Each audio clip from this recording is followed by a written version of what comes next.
நியாயமா? ஒரு வண்டிகள் போக்குவரத்து இருக்கின்ற ஒரு தெருவில் 10 குழந்தைகள் விளையாடி கொண்டிருக்கின்றன.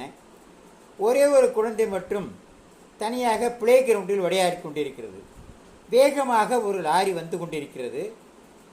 அந்த டிரைவர் சற்று முற்றும் யோசிக்காமல் 10 குழந்தைகள் நடு ரோடில் விளையாடுவதை காப்பாற்றுவதற்காக பிளே கிரவுண்டில் விளையாடுகின்ற, அதாவது நேர்மையாக விளையாடுகின்ற அந்த குழந்தையின் மேல் லாரியை ஏற்றி விடுகிறார். இது நியாயமா? இன்றைய உலகம் அப்படித்தான்.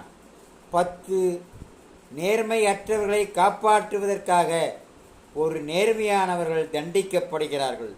இந்த உலகத்தின் நியதி அப்படித்தான் இருக்கிறது. இதையெல்லாம் லைக் செய்யுங்கள், ஷேர் செய்யுங்கள், கண்டிப்பாக சப்ஸ்கிரைப் செய்யுங்கள்.